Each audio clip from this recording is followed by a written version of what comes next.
Hello and welcome back. And while it is not Dragon Con weekend, we are here on the DC Digital Media Track Twitch stream with another follow-up to the Schools Out panel. So we had so much fun in the first one that I really wanted to come back, and especially since it's been such a strange year from March until now, and now that, depending on where you're at, school has at least been back in session for a month, that we would come back, check in with people, and see how we're doing. So we're going to go around and introduce everybody again because we have some new faces. So I'm going to start at the top. Steph, if you want to introduce yourself, say what you teach and where people can find you. Yeah, my name is Stephanie Craniola. I teach high school English in Texas and also college intro courses. And then you can find me online at Kruggles, or I do a Shakespeare podcast called Protest Too Much. Awesome. And Rob? Hi there. Thanks for having me back. I'm Rob Roberts, and by day, I have been in various corporate training environments for about 20 years. So currently, I'm an instructional designer for a major insurance company. And disclaimer, I'm here to represent myself and not my companies. I work in the professional instruction and environment. And by night, I am a long-running host and producer of a show called Orange Lounge Radio, all about video games, gaming culture, and the gamer lifestyle, running for 18 and a half years now over at the Voice of Geeks Network, twitch.tv/VOG Network. Awesome. And Kurt? Hi. By day, like Rob, I have a day job. By day, I am an IT technician, and we provide managed services for small and medium-sized businesses that can't afford a full-time IT guy. And by night, I host and co-host a number of different podcasts. There's some behind me. All right. And Philomena? Hey, thanks for letting me come to your party. So I am Philomena Jack. I'm known around the internets as Philomena Jack Studio and also as Coach Philomena. So I teach pre-K to 6, and then I also teach adults, which is often the same class. They don't know. But I am an artist. I'm a street artist. I've been doing legal street art and graffiti for a while now.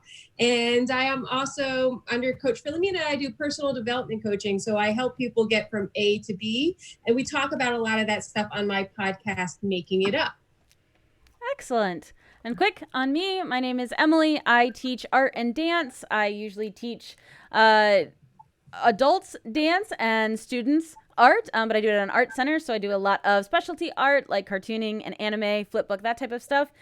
And a lot of kind of on the fly through Zoom. And then during the day, I am up at a winery teaching people about wine. So lots and lots of teaching.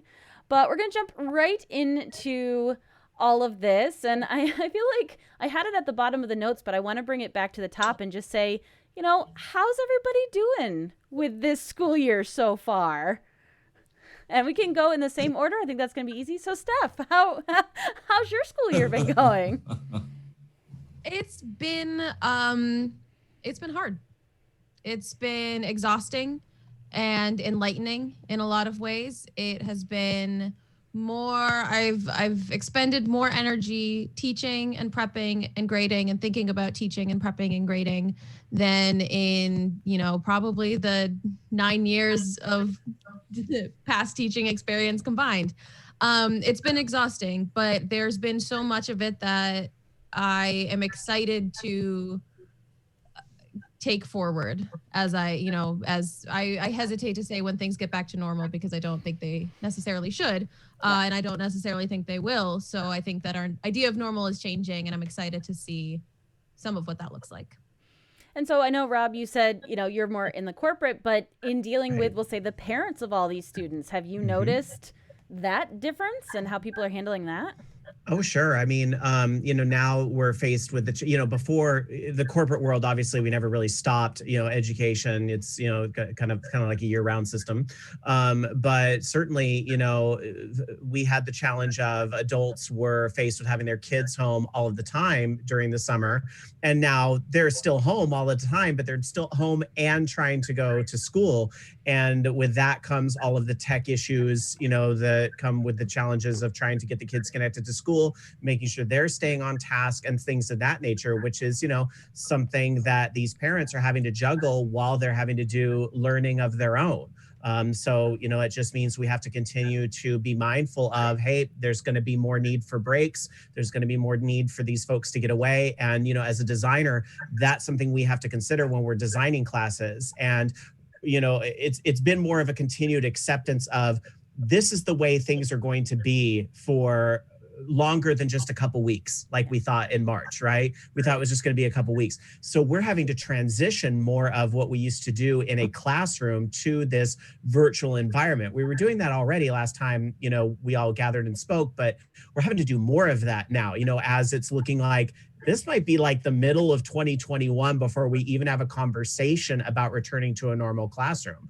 So now we're having to look at converting a lot of our long running, like 6 week, 7 week, really intense training classes to a virtual format.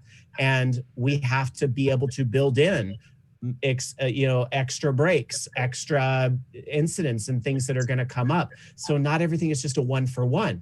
What might have taken an hour in a classroom where you can get everybody and get them free of distractions, that might be something that takes 2 hours in a virtual environment. So it's still kind of dealing with a lot of those challenges. But I think the good news is, and sorry for the long-winded answer, but I can talk forever. The good news is that, I'm really happy that I do work for a company that is very understanding of those needs.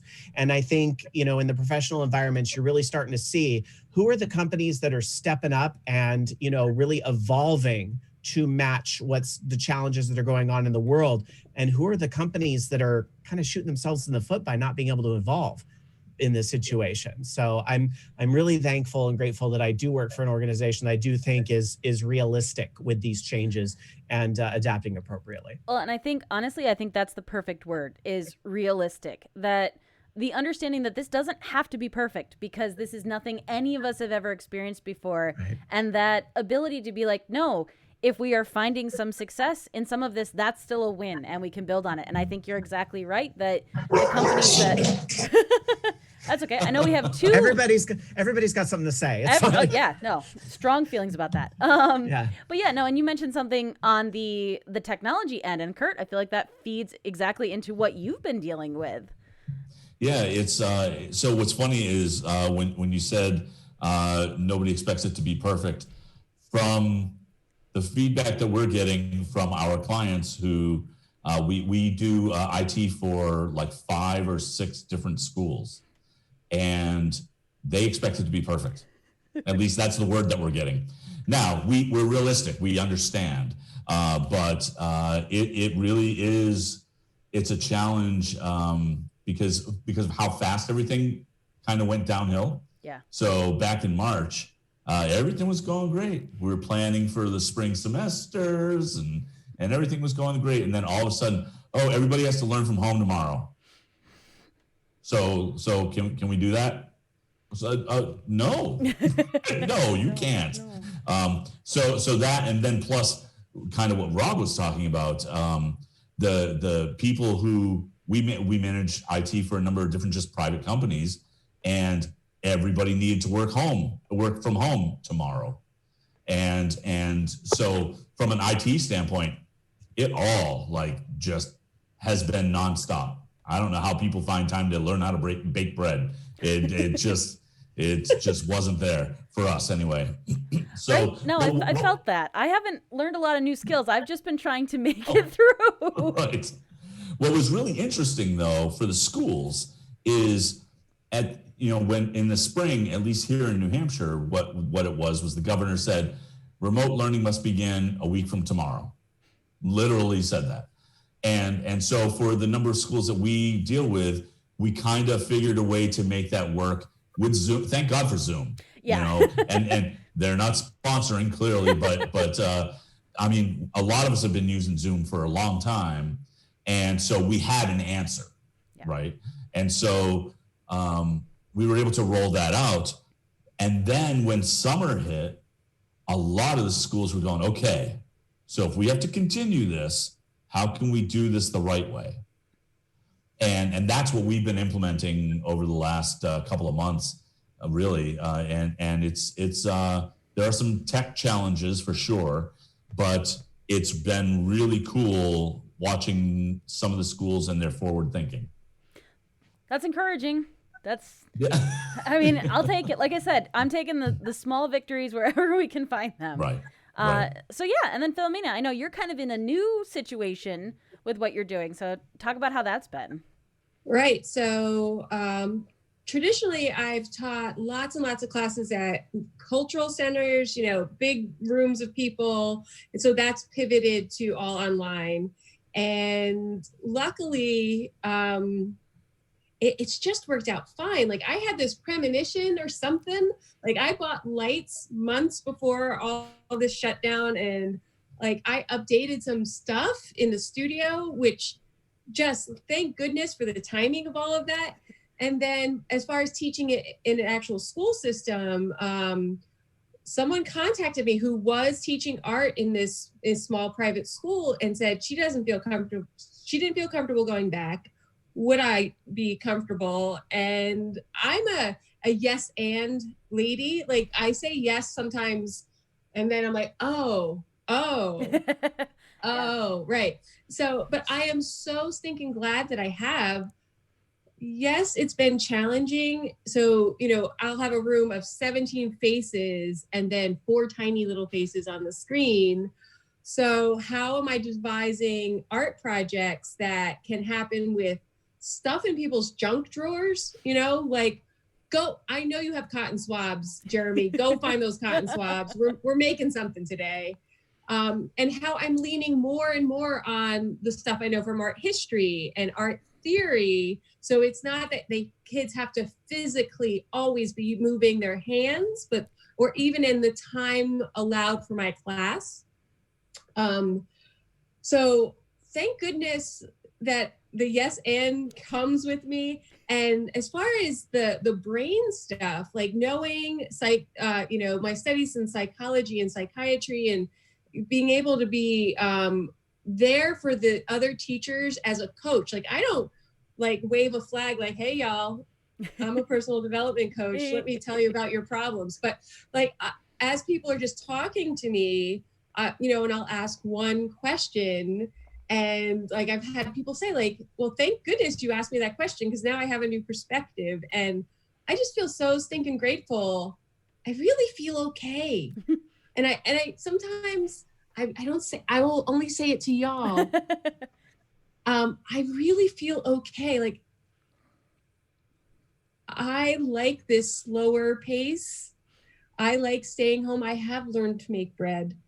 And I love these interactions with these kids and these adults. So I'm not having the worst time. That's great. No, I love hearing that. And I echo what you were saying in that I am refreshed when I interact with the students, with the kids. And, I mentioned the winery. The drunk adults are terrible. They won't keep their masks on to save their life, literally. But my students, no, my students are fine. I maybe mention it to them once or twice. We talk about it and they're good to go. And that alleviates some stress. And I got the chance yesterday, and it ended up being kind of an on the fly thing, but similar to what you were talking about, in one of the private schools here locally was doing volunteer work, and they literally came to the art studio I teach at. We assembled kits that were going to then be distributed to K through 2 and 3 through 5 of an art project. And for the little ones, we cut out everything for them. All they had to do is take the glue stick we gave them and glue them together. And, you can make your own little turkey hat, which were ridiculous and adorable. But it was that I'm excited to see that constant effort. And obviously it feeds into what I teach, but that effort to get the art to the students, even when, like you said, when we can't guarantee that they're going to have the supplies that they need, or in addition to adding the burden to their parents to be like, hey, I know you're Instacarting your groceries and you're super stressed about going everywhere, but could you then also go to Michael's or Hobby Lobby and pick up all of this other stuff for this one project that your kids need? So I like to see what some of the schools are doing and trying to keep that, that art and that connection for the at-home students as well as, the in-person students, because that's not easy. Yeah. But yeah, no, I mean, as far as those of you, are you getting most of your information from the students themselves, or are you noticing more what I would say was reserved for like PTA type conferences? Are you getting a lot of contact with the adults as well? Kind of both feedback, or is it really just one-sided? So for me, I've never talked to more parents than I have this year. And to kind of touch on what Tony just asked in chat, is I don't teach littles, I teach high school. But the amount of, I feel it, so there's so much more record teaching online, and I feel so much more confident with that. And I hate saying, when I have parent emails and they're saying, my kid says they did everything, it's so much easier. And I feel like a snitch. I'm like, no, they didn't. Here's a screenshot. Like, I feel terrible about it, but there's so much more record. We can record all of our classes. Parents know exactly what's going on. Sometimes I'll be talking to a student one-on-one and I'll say, okay, can you let your parent know that you'll need to be in this tutoring session? And they'll say, she's right here.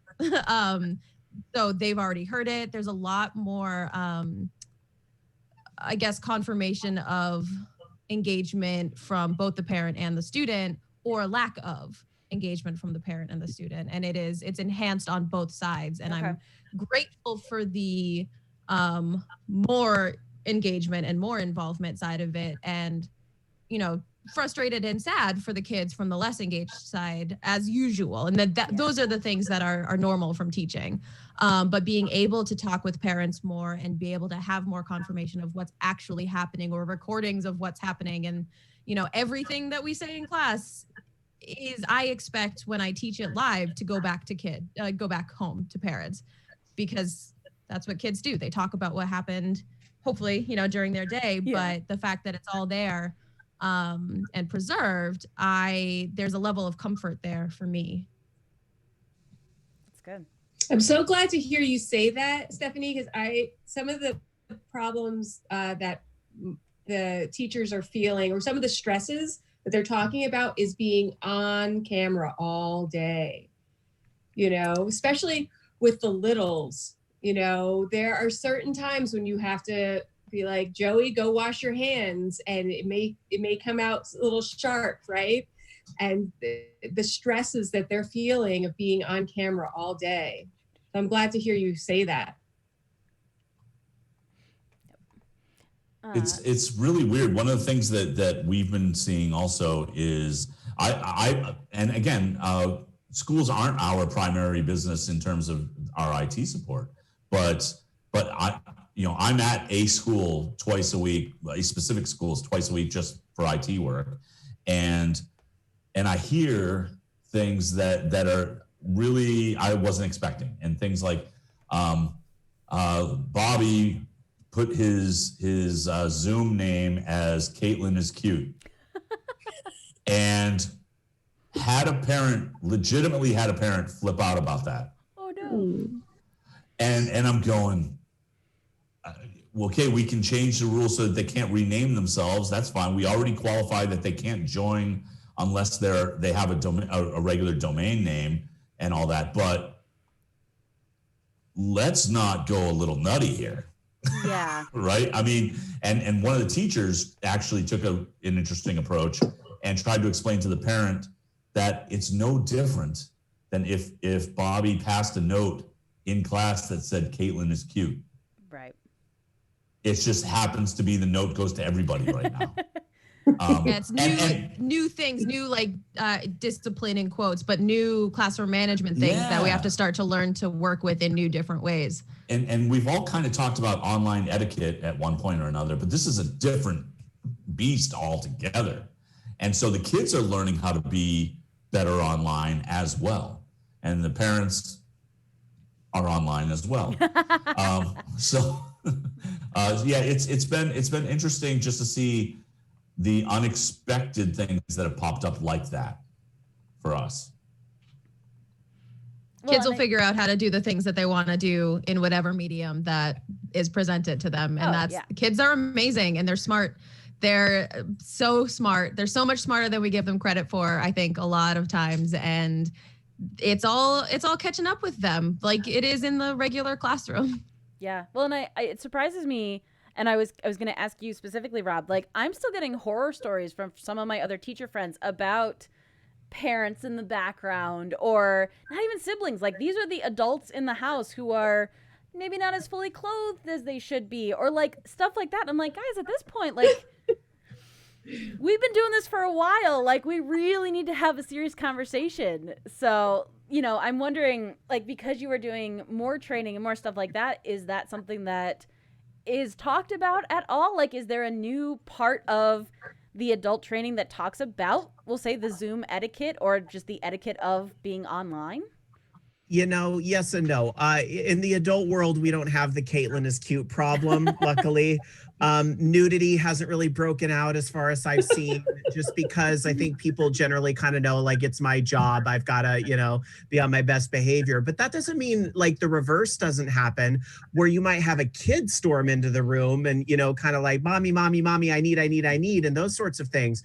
But I think we've just had to learn to adapt. And that's everybody, whether you do or you don't have kids, that like, this is going to happen. And we just kind of roll with it, and not to embarrass somebody because their kid put on a show, or something like that. Like that's just part of this challenge that we're all going through. And so I think that's the kind of level of expectations that our facilitators kind of set too, is that, hey, we understand things are going to happen. We really want you to be on camera and we want to be able to see you because, again, being able to see people's reactions, like if you're going over something and somebody is sitting there like, you want to be able to see that so you can, respond to that appropriately. That's a big part of why we want people on camera. But we realize like it's not going to always be possible. So we do try to set those expectations. But it's also that expectation of, hey, could everybody put themselves on mute here at the start of the call? And it's also about teaching our facilitators, here's how you silence the whole room. And you have to kind of teach them those sorts of Zoom management types of things to be able to proactively handle those types of, kid bursting into the room issues that are going to happen, because they're going to happen. So it's interesting. It's just a different set of challenges than the challenges that Kurt was just talking about and so forth. But I think because we're all in it together, there's a little bit more kind of like understanding and patience that comes with things. Of course, that patience only goes so long. We've all been on that Zoom meeting where we're like, when is Jane gonna turn off her darn microphone? That type of thing. Like we've all been there, but I think we give it a little bit of leeway. Like if a kid bursts in, it's usually more of a, oh, that's adorable type of thing than, how could they? Yeah. Right. Especially like we said, with the littles, like they're, at a certain point, there's nothing you could do. And again, you talk about it, everybody being in it together, so much so that I'm pretty sure I saw an ad where Progressive was talking about just like that. Like they had all their Progressive salespeople in a Zoom chat and they were parroting that. And it's like, one, it's a little terrifying that the marketing department can turn around that fast, but they're not wrong. And now more than ever. Now more than ever. In a world. In these dark times.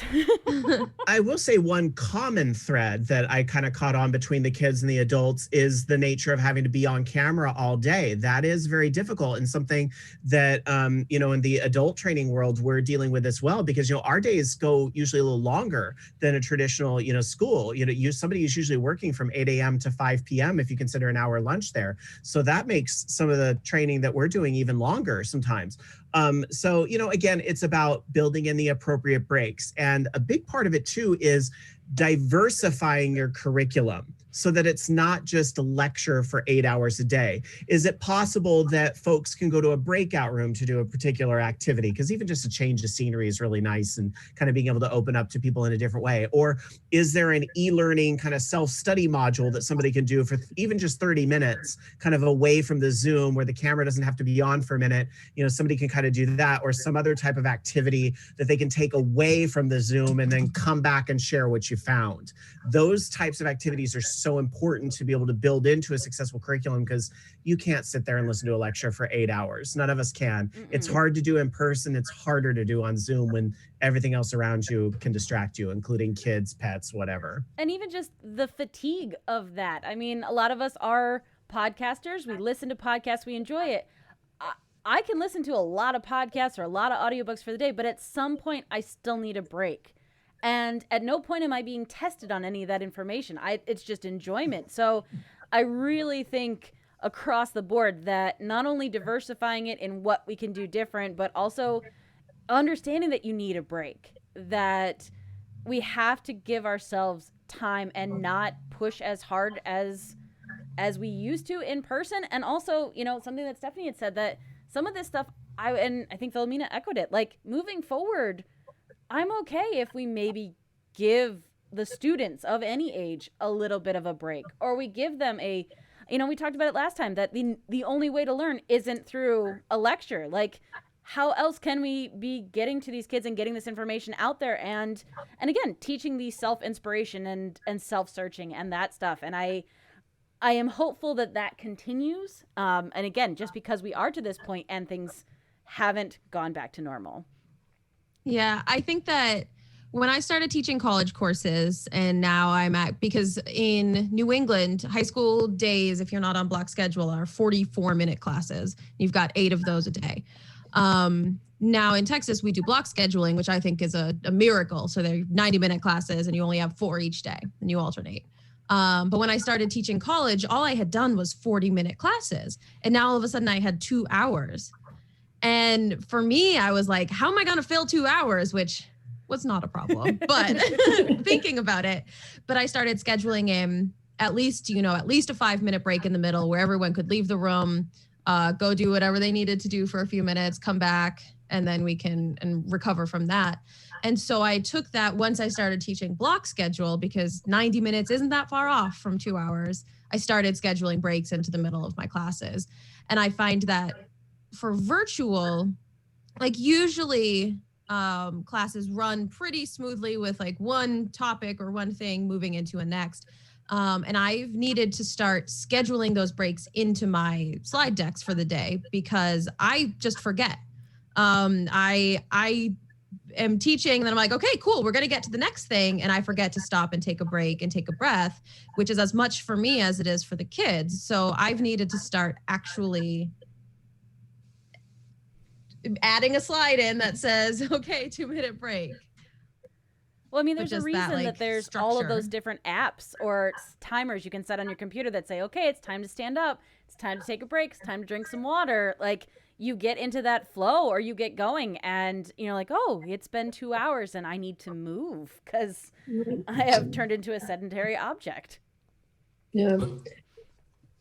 But so the next one, this one is one I really, really wanted to talk about. And again, I think it works top down for everybody. And this is communication.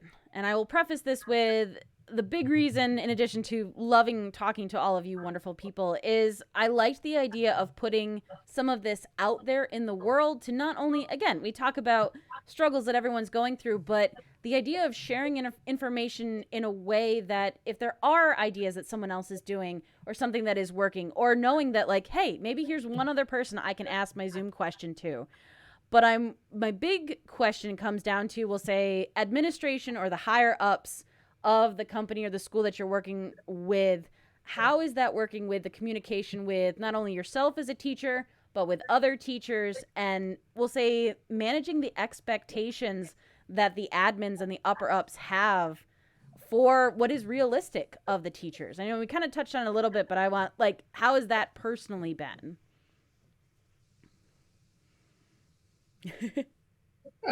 Starting anywhere? Anywhere, yeah. I'm starting then. It has been crap. So for me personally, it has to do with I was a new hire and everything's on fire. So my, little smoke signals are not important compared to all the other things going on. So for instance, they gave me this beautiful classroom that I can't have students in. And there is a phone in the room that does not get hooked up to anything. I have an email that will not not reply. I have, so really finding things out last minute, like that my schedule has changed and I show up 10 minutes late with my cart. I'm all proud of my art cart walking down the hallway. They're like, where were you 10 minutes ago? Everything has changed and I don't have email yet. So you just roll with it. But then that means that your 40-minute lesson is now 30 minutes or 25. And the homeroom teacher is like, rah. What are you going to do? You do better next time. Yeah. So I guess as far as, from IT and corporate, like I know, Rob, you've mentioned you're very happy with how your company is doing that. Do you hear from other people who are in your field or field adjacent that they're experiencing similar things? Yeah, again, when it comes to like the higher ups in, my particular company, again, I know I'm kind of fortunate and lucky that, they do have an understanding because as I kind of referenced earlier, they're all dealing with it too. Even when you're looking at your biggest executives, they're having to do their board meetings online. When they want to meet with all the employees, they have to do that online. And they had to really rethink, we can't just get everybody in a giant, 400 seat theater anymore. We have to figure out how to do a 1,000 person Zoom and do the information that way. So I think because they have to deal with these types of changes too, there's certainly a lot of understanding as to this is going to impact everybody and the way that they do their jobs. As far as like other people I've had to talk to, I think it's kind of a similar thing. And I think that might be why some companies are forcing themselves back into the office sooner than others, is that maybe some companies haven't been able to adapt and been able to respond as easy. Now, important, because I don't want to make it sound like, it's not always possible depending on your industry. Like I completely, would have to understand that, if the type of work that you do is something that has to be done in person, then you got to bring, and even my company, we have people that are in the office still because somebody's got to get the mail, and those types of important things, somebody's got to do these certain things. But I think, other companies, depending on industry, may have more people back in the office. And so it's been trickier to adapt. Maybe it's more just about, well, as long as we wear masks and book our meetings in the big conference rooms and try to sit as far apart as possible, we'll be relatively okay. And to be fair, for the most part, that is taking precautions. That is going to help reduce the spread as long as, you're taking those types of precautions in person if you have to be there. Yeah. Yeah, absolutely. So I think go ahead. No, go ahead, Steph. All I was just going to say is I think that the frustrating part for everyone is that for public education, it's not up to the school and it's really not up to the district. Sometimes there's so much politics in play that are saying you won't get funding if you don't have this. So as frustrating as it can be on the student end, from our end, from administration's end, everyone's caught, between a rock and a hard place, and there's no good answer. Right. So it's, all around, it's just frustrating, I think, for everyone. Absolutely. Yeah. All I was going to say on our end of things is that what we strive to do is really communicate what's realistic to the administration. And so when they say, hey, we've got this idea, we want to be able to allow for this. And we say, yes, you can do that, but it's going to take this long. It's going to take this much money. And it's going to take a lot of time to get people up to speed. Because this is all new technology for most people, right? Yeah. Especially if not the technology itself, but the implementation of it, right? And so we've been fortunate. We've had some really great people in different administrations who not just hear the words, but strive to understand, right? Because hearing the words, that's great. And you can say, I told you, but it doesn't matter a lot. And so what's been really interesting is I deal primarily with the administration from an organizational standpoint, but I deal with the teachers day to day if they have problems printing or whatever it happens to be, and I even try to disseminate a lot of information to the teachers so that they know what's coming. because sometimes that trickle down of information doesn't happen in the most efficient way possible. But I recognize that, right? So we strive to just let everybody know it's coming. It's going to be okay. Have some patience. We'll help you. I will tell you that I don't know what it's like in other states, but here in New Hampshire, a lot of the teachers can be required to bring their own devices, and students as well. From an IT standpoint, that is a huge challenge because we have no control over those devices. So it's also educating them on what is possible, what we can support, what we can't support, things like that.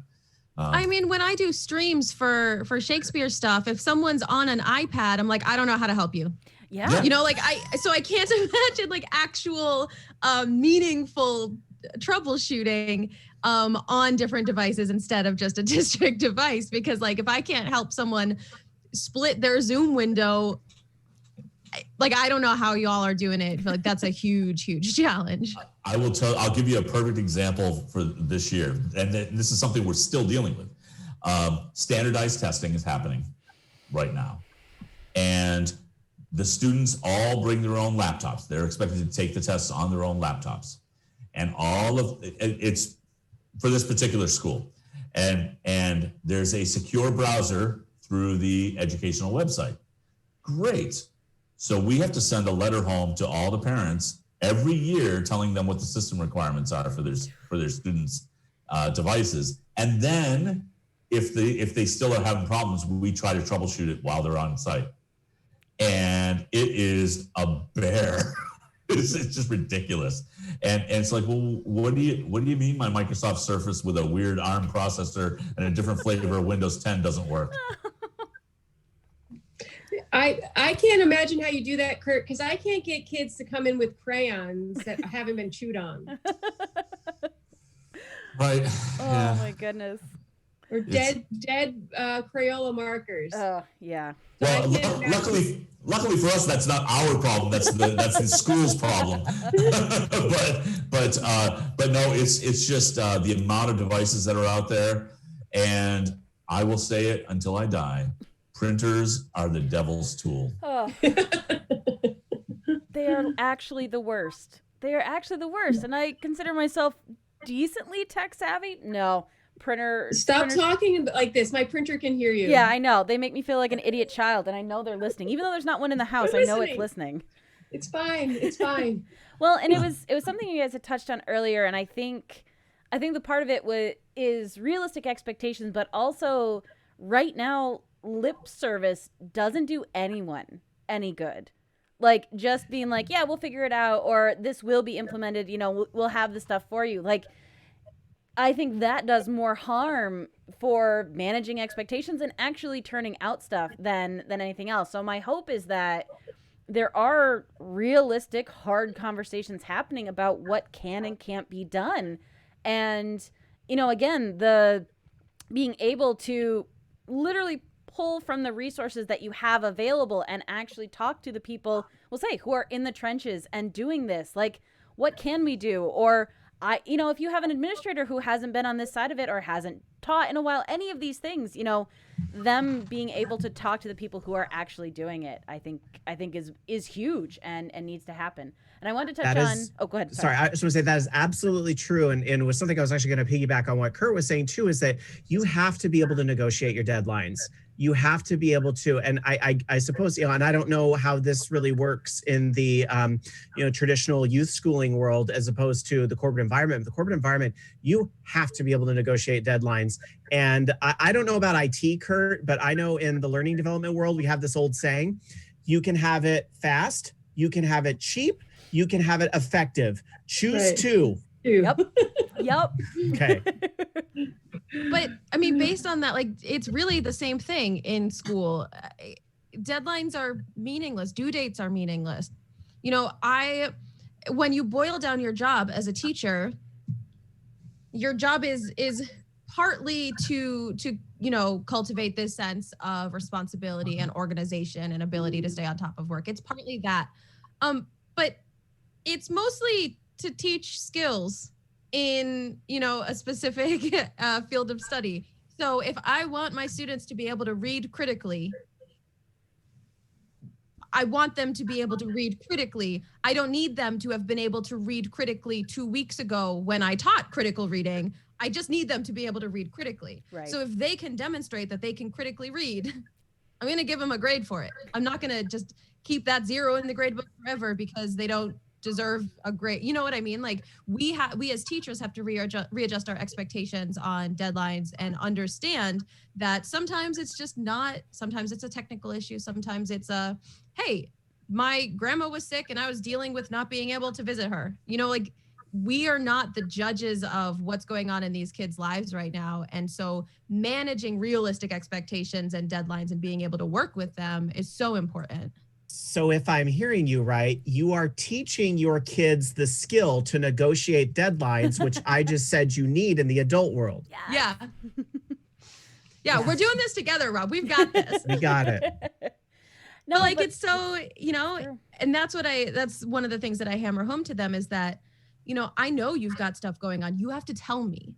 You can't just expect me to know that you have stuff going on and you're not going to do it. You have to be able to communicate that you need an extra week, or you have to communicate that you need, because I think, like you said, that is a real world skill that they're going to take into their adult lives. And if they can then prove that they have the skill that I've taught them.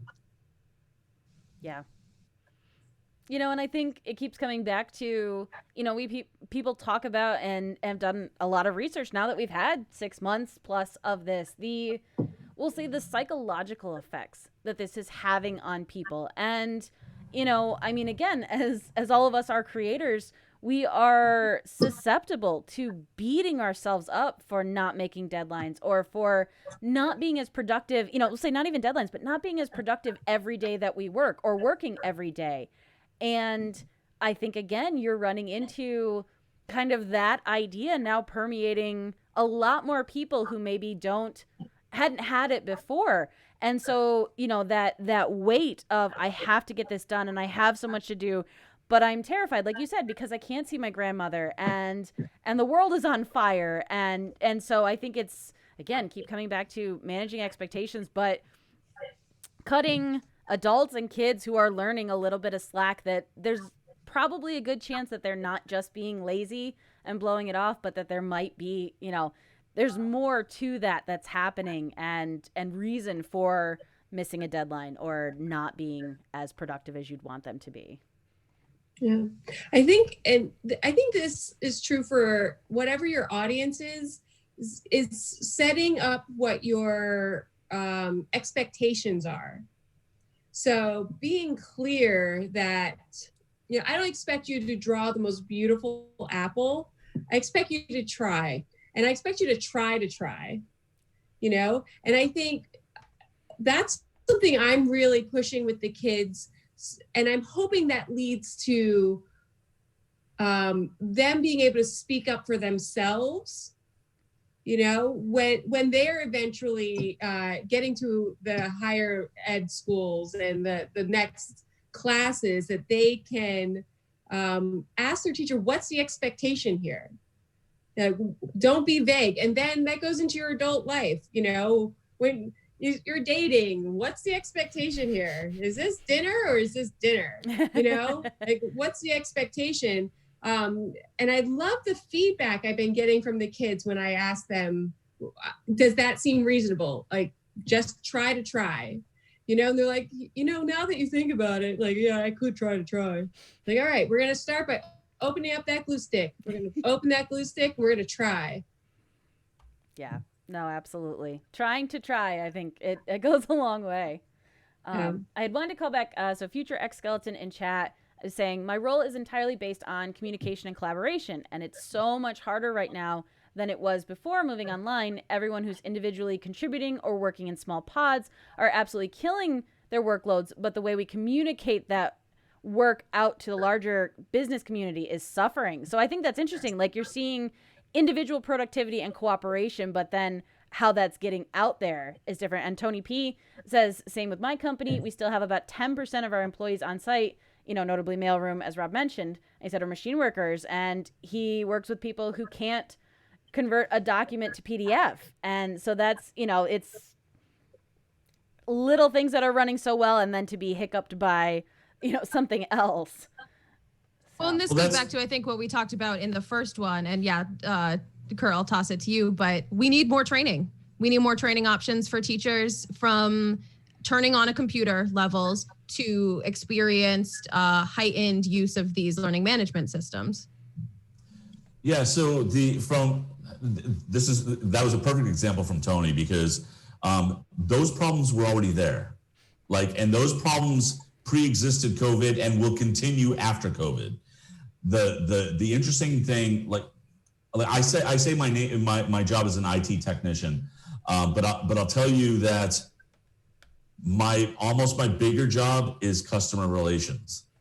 And so what that really means is when I go to Tony's coworker, Phil, and say, so I hear you're having a problem with converting to a PDF.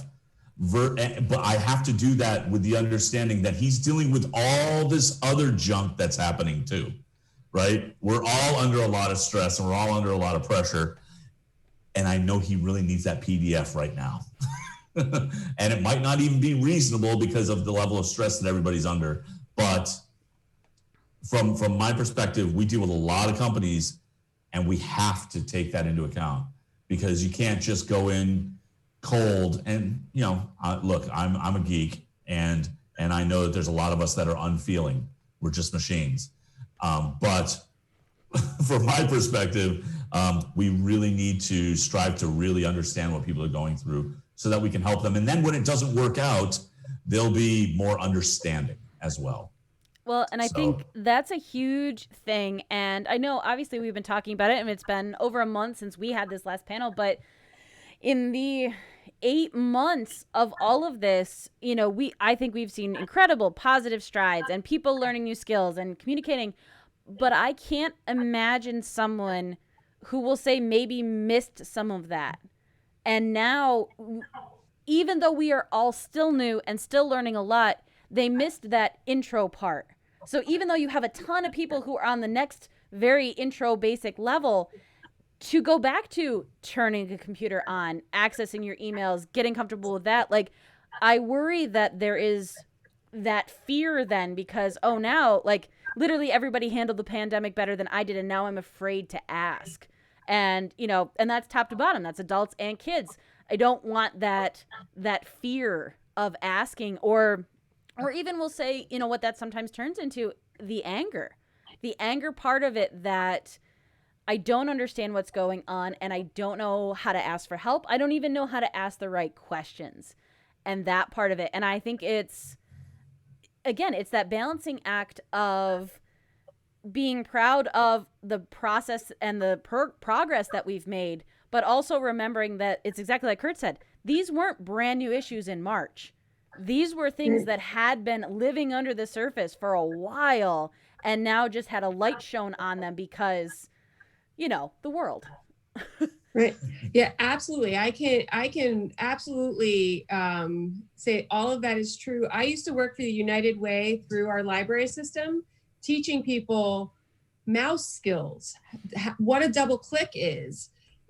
These are adults, right? And oftentimes they were put in these classes because they were unemployed, and it was one of those things to keep their unemployment coming. So the stress that they were under, because if I don't know how to double click, I can't fill out an application at some place they didn't even want to work at, right? So yes, this was all part of our human education before all of this. Yeah. No, I think the human education is a beautiful way to say it, because that's what a lot of this has turned into, and having to be able to self-assess and realistically reevaluate, which is not easy. Self-introspection is never easy or fun a lot of the time. So, yeah. Hashtag coaching, I know.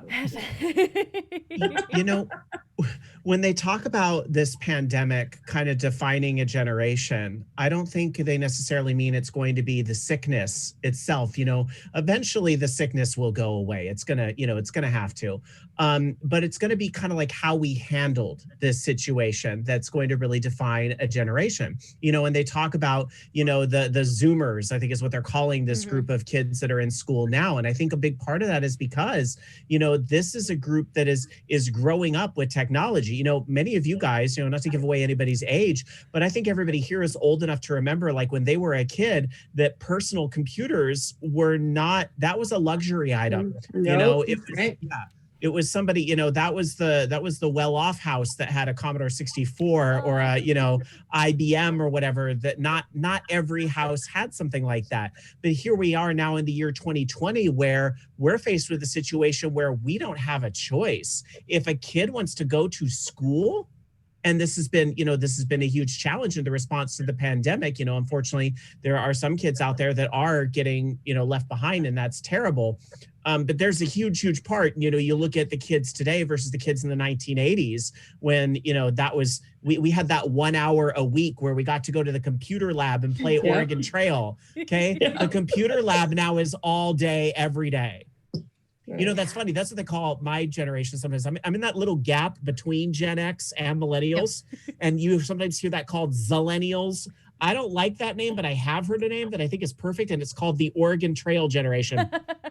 And it's not literally people that walk the Oregon Trail. It's people that grew up on that computer game. And I think everybody here knows that, probably fits there somewhere. But anyway, that's, all joking aside, that's it. Right. Yeah. Computer labs were something some of us got to do and that when we were growing up, and now it's like computers, you're either with it or you're not learning, period, right now. Right. And that's scary too. But what else is cool about it? Go ahead. Sorry. I was going to just quickly, it's another reminder how important our libraries are. That's yep. Yeah.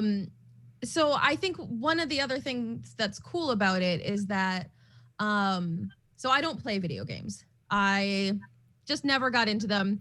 Like I mentioned before, Mavis Beacon Teaches Typing was the video game we were allowed to play. So I don't have that side of streaming experience, but from everything we've done for the D&D podcast that I'm on, for the Shakespeare stuff that, I started coordinating shows from across the country and had to do Zoom and had to do all of that and manage chat while I was doing this. And all of the stuff through Dragon Con, just the streaming experience that I've gotten in the last couple of years has been the best teacher training that I've gotten for this setup. And I think what that tells us is that, the things the kids are into are more worthwhile than I think sometimes we give them credit for. Because before everything went virtual, as a teacher, as an adult, you look at a kid playing video games all day and you think it's worthless, it's lazy, or it's time consuming, or whatever, preconceived notion you have about those. But I'm working on my hand-eye coordination, Mom. Right? But now all of these kids who've watched streamers consistently, or they have the skills to be able to watch a chat and listen to a presentation and do all of these things. And as a teacher, being able to respond to chat while I'm teaching, that's it. That's streaming. That's video game streaming, playing a game, teaching a lecture while responding to chat. And I think that hopefully it opens us up more to want to learn the things that the kids are into and wanting, because one day those might be the things that we have to do for our jobs, even though we never thought we would. Yeah. Isn't it interesting too how Twitch has kind of had to, and YouTube has kind of had to adapt to the pandemic, that now it's not just video game streaming anymore. Like they were already dipping in their big toe in the waters of interesting things like competitive eating and things like that. But we're starting to see, entertainment, drag performance, burlesque performance, the types of stuff that used to be at nightclubs, DJ music events are now a part of Twitch. And, not to get too off base, because I know this is an education panel, but kind of like, Steph was saying, is that now you're getting education on Twitch. Hello, what are we doing right now? We're producing an education panel on Twitch as PAX has been doing with a lot of their materials, as all these other conventions. MagFest has had to go virtual. All these other conventions, Comic-Con. It's so much education that's out there online now because of Twitch and YouTube and the streaming sites that we're producing for. And Steph, I think you hit the nail on the head. I am a video gamer and I've been playing forever and doing my show for 18 years. I didn't get Twitch at first. I was like, but somebody else is playing the game. I don't get it. But then I didn't mean to imply that video games are solely a kid thing. But. You're fine. But you start to realize, it's not really about the game. It's about the person that's playing it. Yeah. So. Well, and I think something where, we might have, and I said not us specifically, but as a culture had come down on younger generations for their kind of ADD and their ability, like the constant bombardment of all these different media inputs or, the attention span and stuff like that. And in a weird way, I almost think their ability to navigate that makes being in a chat room with a Zoom thing, with this going on, like this is almost, in a weird way, we kind of set them up so that they are better at it. So something we'd criticize them for is now something like, no, they can actually manage, what would have been like us having instant messenger open and like something else going on. But, you've got the running chat, you've got the video, you might have someone else in the room. Like they're actually being able to utilize those kind of all these things moving around and still being able to focus. And I think that's kind of incredible. I think it also gives a lot of personal ownership over what is your learning space, because, this is my learning space and this is what works for me. I've got everything set up. I've got it all what I need. But a kid might put their speaker on and be doing football drills in their bedroom while they're listening to class and popping on when I put a poll up. They might be running around their house. They might be lying on their bed. And if that works for them, and that's this idea of manipulating our classrooms to reflect what students need, I think is, again, one of the things that I'm hoping to bring forward as we get back to normal. So would being at the bar be okay too? No comment. Certainly for corporate e-learning, absolutely. No comment. Yeah, it's weird. Everybody drinks out of mugs. It's so strange. Yeah, So weird. You can't see what's inside. Yeah. But, So and I think something that we've kind of touched on, not said it specifically, but it's the, I think the worst thing for mentality-wise that we could have right now is going back to the way we've always done it. Like, I think that's the death of everything. All of the positive that has come from this horrible, crazy situation is clinging to, but this is the way we always did it. Like, I hope that in the new year, in the dawn of 2021, that mentality is something that just gets pushed, because, again, at that point we'll be 3 months out from it being a year. I don't think we have a choice. I don't think we do either. I really don't. There's no option to, and to, for the schools that we've been working with, they're planning, specifically for this fall, the reason why we did infrastructure upgrades and the reason why we got them all new equipment than what they had in the spring is, and I will say the majority of the schools that we manage are private, so that makes a difference. But these private schools are looking at things going, well, what if we can offer enrollment to people who can't actually be here ever because they live too far away? And so what if we plan for that? And what if we have, new students who never set foot in the school? How do we deal with that? And for me, I think that's really great forward thinking. And I've been kind of a critic of some educational practices, and I've been wanting to shake up the system for a very long time. And I think this forces the issue. It just does. It forces different ways.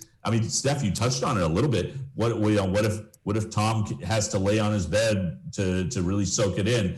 That's cool. And we've, I say we because I've got other educational friends and whatnot, but I've talked with folks about the idea that, there are different learning styles, right? You've got kinetic and you've got, all kinds of different ways.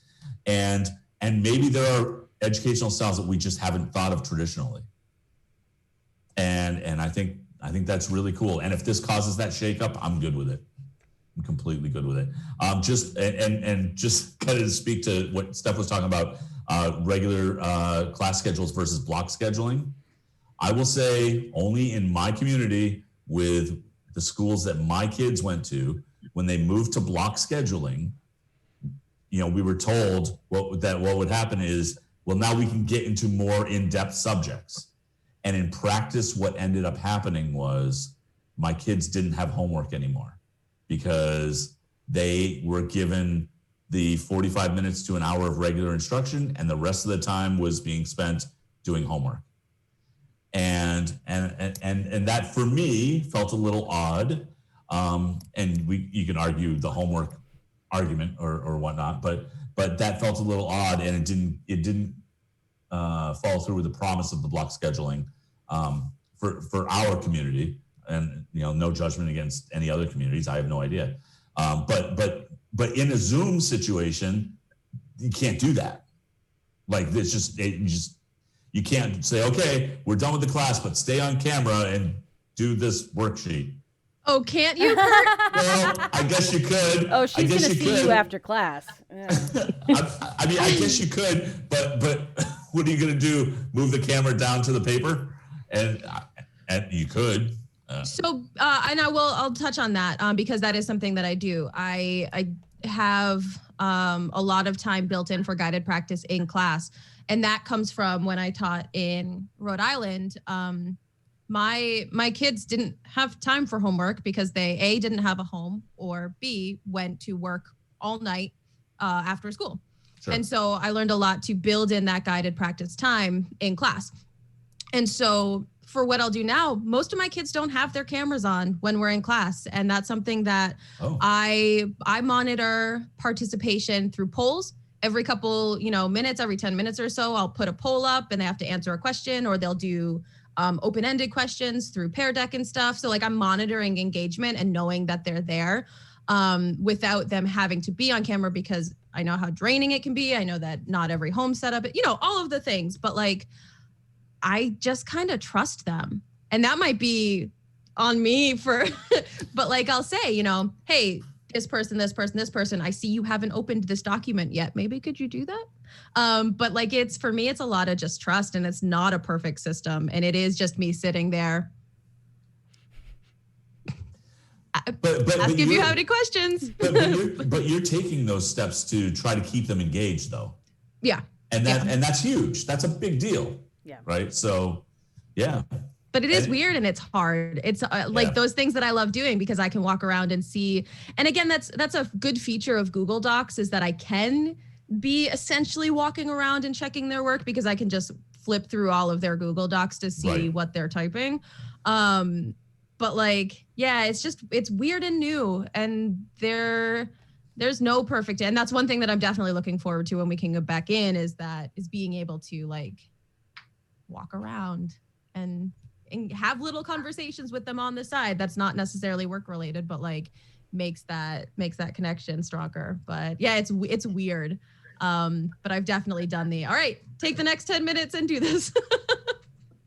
Yeah, but I think there's, and again, we touched on it last time, and this is whether you're in a performance capacity, which again is kind of what teaching is right now, but there is a room energy, and I missed that. And that's been the biggest thing with, some of the obviously the hybrids that we've been doing, but the energy that the kids give off when they get to be together again, sometimes I need that. And again, obviously there are places where that's not feasible and it's not safe for them to do it. And I get that, but it's that's the part where once in a while I kind of need that bump, because boy, it can be tough. Even though I know the kids are enjoying it and we're getting stuff done and I'm having a good chat, once in a while not being able to see them and be in the room with them it's tough, and I miss it. That's, again, I wouldn't, as we've talked about before, I don't teach for the glamour and the fame and the money. I teach it because I actually enjoy it. So, you know, that helps to keep that love alive, I think.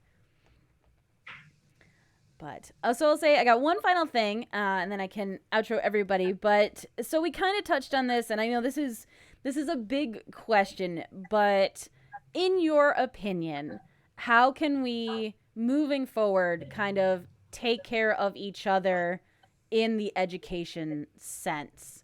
You know, knowing that this is how this school year is going to be, and that, you know, as weird as it sounds, you know, the end isn't in sight. Like, just once we get to June or May, wherever you happen to graduate or stuff like that, like, there's not a set time for this. So how do we keep supporting teachers who are doing this and having that community?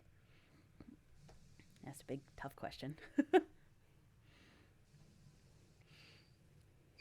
All right, I'll go. I just because I don't know, like the answer that comes to my mind is just kind of a simple one, honestly. Just have a little patience, have a little understanding, because everybody's going through it.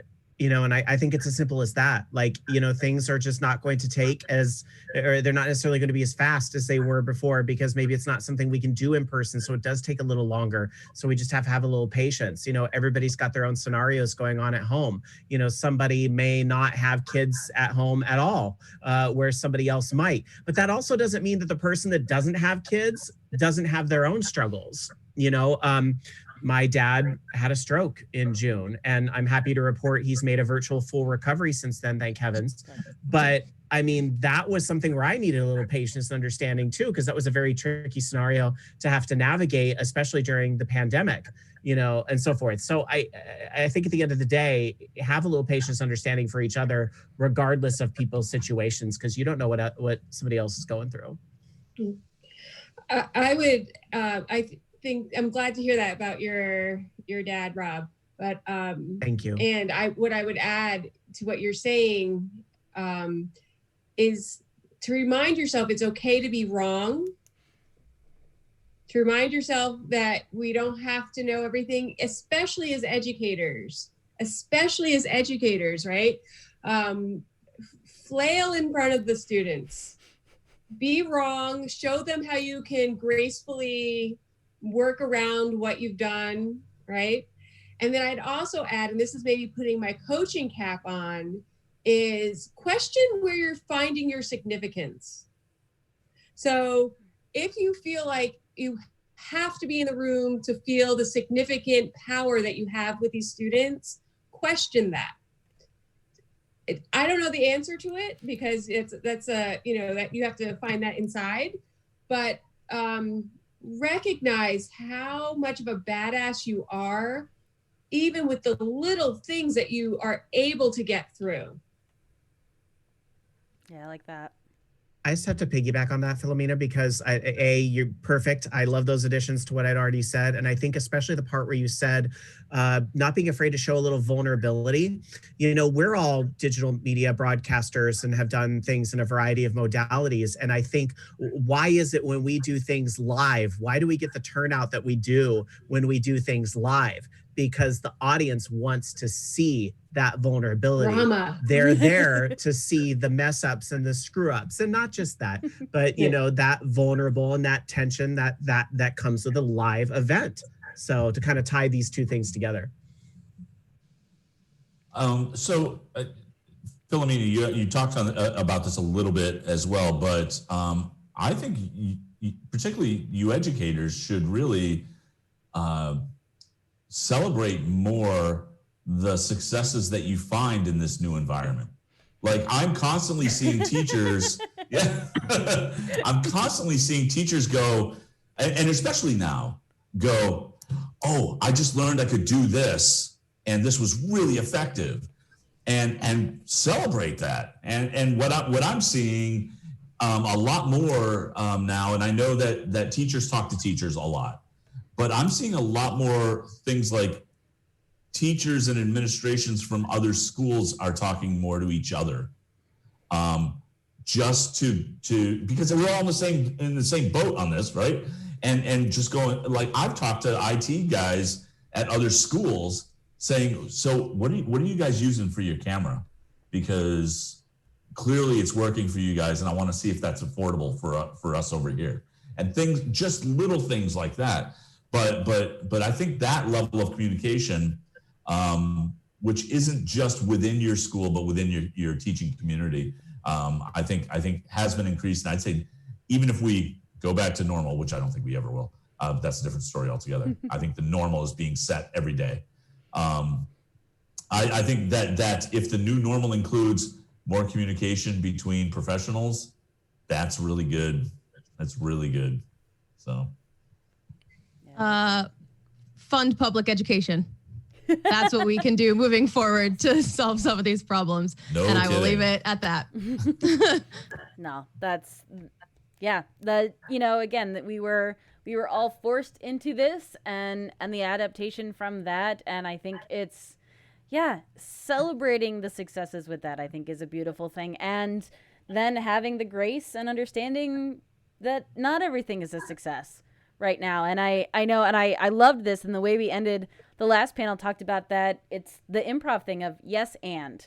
Like, I might not know what I'm doing, and I am unsure, but yes, I will try, or I will give this a shot. And, like Philomena said, I might fail. And I enjoy laughing with the students, especially, if I mess up my words or if I draw something silly, and it's that being able to be human and be fallible and just, not be perfect. None of us are perfect. And, instead of sticking and highlighting all the imperfections, actually being like, yeah, but we're kind of killing it in some of this. And that's really, really cool. So I would love to see more of that going forward. And hey, maybe in a couple more months or after the new year, we'll be back and we'll have a whole new perspective on this. But at the end of this, I just have to say thank you all so much. This is wonderful. I adore talking to all of you. I am so happy that you're bringing your individual experiences and stories to this. And,